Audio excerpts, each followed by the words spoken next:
Good morning, guys. This is Rich over here at Mr. Guns Firearms, Cave Creek, Arizona, with the NFA check-in. I just literally walked in the door, and the first thing I'm going to do right now is I'm going to look for that Silencer Shop approval or progress or what have you. So I got my computer here, and we're going to get it fired up, and we'll get checked in. So basically what happens, like when I fill out an eForms Form 4 to give somebody a suppressor, on the eForms website of the ATF, some of the information that I put in is, I typically will like identify whose suppressor it is by, there's a field where you can put in like a description or a note or something like that. And I'll usually put like the individual's name and what it is. You know, if it's a Form 4, it could be a couple of different things. So, the gentleman's, when I do it through Silencer Shop, what Silencer Shop does is they have their own internal like identification number, which once it is submitted through eForms and they accept it through their full auto process, then it generates a number, and then Silencer Shop through eForms sends me an email confirmation saying it was submitted. Now, mind you, this can be incredibly confusing, especially if you've never done it before, right? And there isn't a whole lot of hand-holding that goes on with this stuff. Even with the eForms account, there's not a lot of assistance.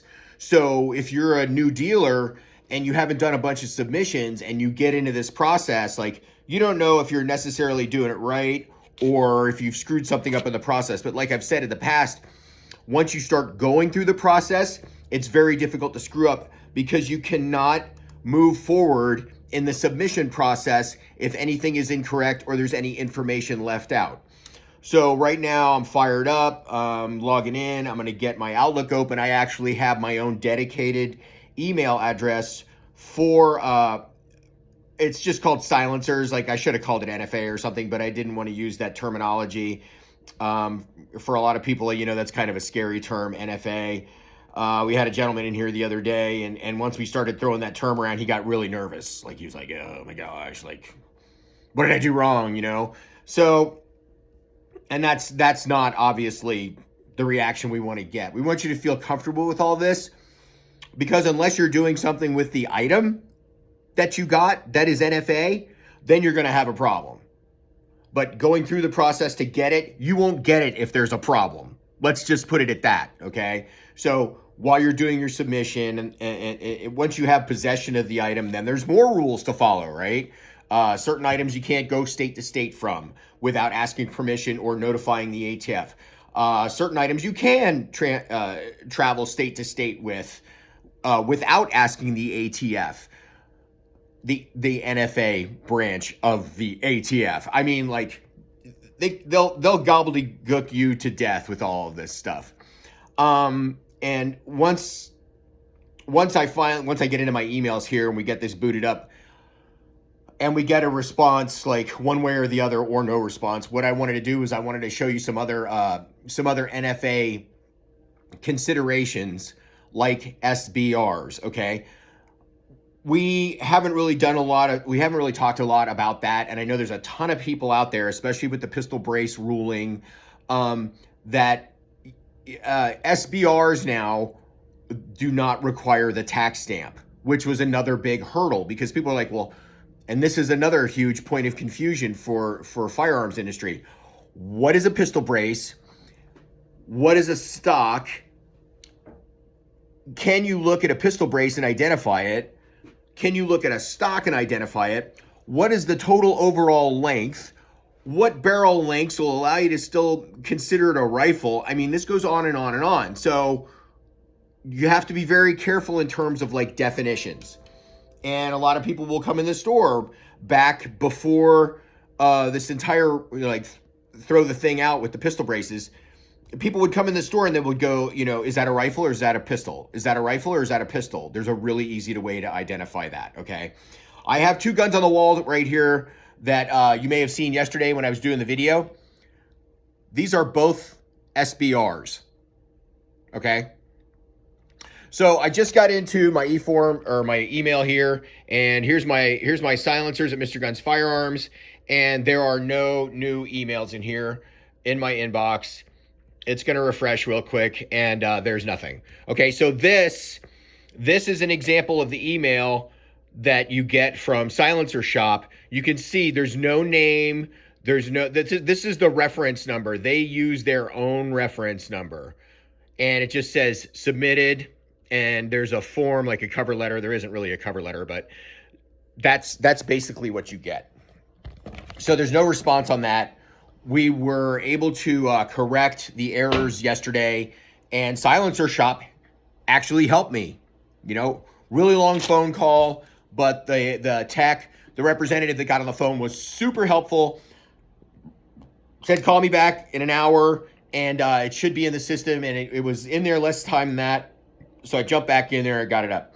Okay, SBRs. This is the other non-tax stamp item now.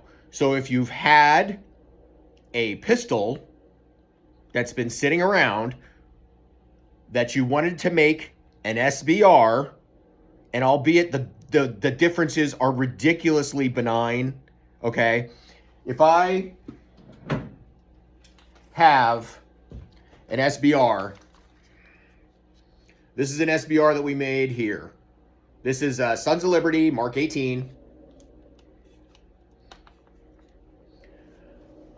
Okay. 10.5-inch barrel. We put the suppressor on it, obviously. So this is a 2-stamp gun because it's got a suppressor and it's an SBR. So you have to file a stamp for this, and you have to file a stamp, or you're going to get a stamp for this. It doesn't matter what you put it on. But if you were to buy this gun from me, this is a 2-stamp gun, okay? So this is my interpretation of a Sons of Liberty Gunworks Mark 18. So you put the paperwork in saying that you want to make the rifle an SBR.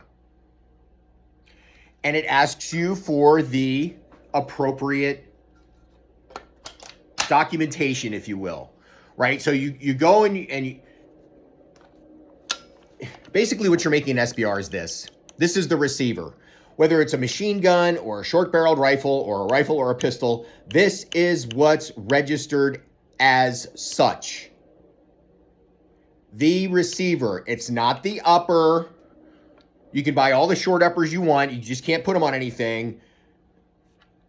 And this guy.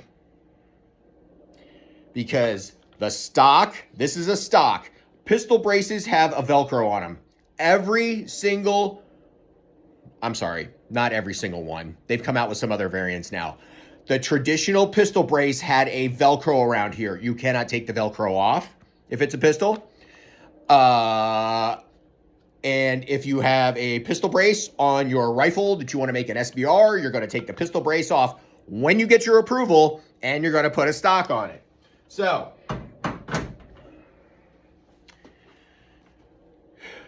you fill out your Form 1, tell them you want to make an SBR. I believe it's photographs and lasering. I'm going to grab the rifle back up off the hook. So when you get it lasered, you laser it to you. It's going to say Richard Warrington, Scottsdale, Arizona, because that's my name. That's who the SBR is registered to, and that's where I live. That's where they know the SBR is, right? So with this one, you try to put it as inconspicuous as possible in the firearms. Now, there's a lot of really cool, I've seen a lot of guys, they'll put it here. You can put it anywhere you want. You can put it on the side of your receiver you want. You just don't want to make it like, I don't know, you don't want to make it unattractive by doing that. So my laser person is super savvy. We had them laser it on the inside of the mag well there.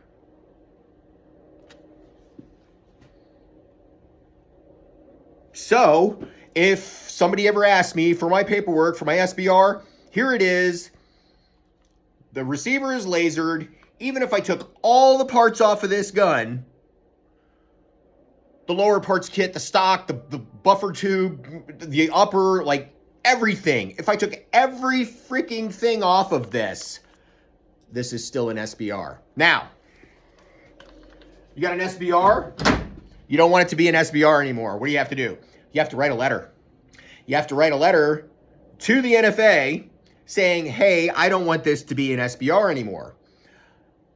Why? I mean, because it's NFA. That's why. And if you don't want it to be NFA anymore and you want to change it back to pistol or rifle, you have to write them that letter asking them to do that. So, first you fill out the form. You do not put the stock or the short receiver on the gun. If it's a pistol, you can just leave it on there in the configuration that it's in. And you wait. Now, we have not done any SBR submissions. Don't know what the timeline is on that.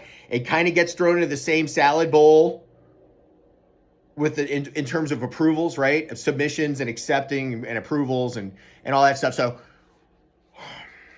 we'll say 9 days, right? That's when I'm getting the suppressors back that I do direct submission. You get it back in 9 days and they say, yeah, you're cool. It's an SBR now. Wow.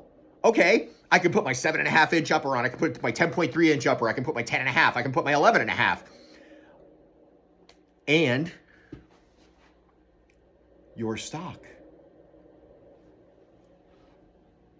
That's if you're doing it. I sell them. I sell SBRs. This,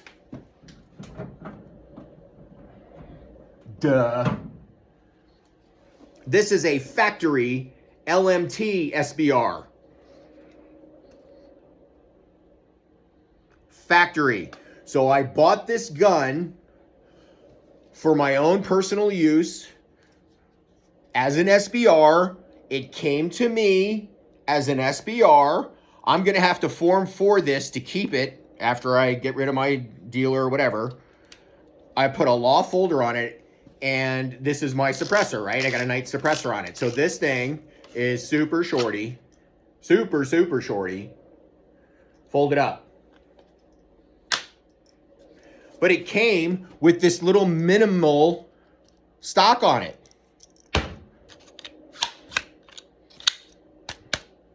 Wife can shoot it. I can make the stock longer, very concealable. I mean, honestly, like if we're running around, I'll take this wherever I go because, well, just because. Could be Minnesota at any minute, just with the kooks. So, factory SBR, configured SBR. It's not that hard. You go in, you do a Form 1. They say yes. You get it lasered first. And then you go and do the rest of the crap to it. Put stock, make it whatever. Make it as badass as you want. I love this rifle. This thing is so much fun. And I was thinking about putting an Arizona regulator in it. Anyhow, I'm trying to shorten up the videos for you guys so you get as much information as possible. Everybody's sending me tons of great comments. Ask me your questions. Tell me how long it's been taking you, because I see some of you guys are getting your stuff back in less time than me, and I'm a dealer.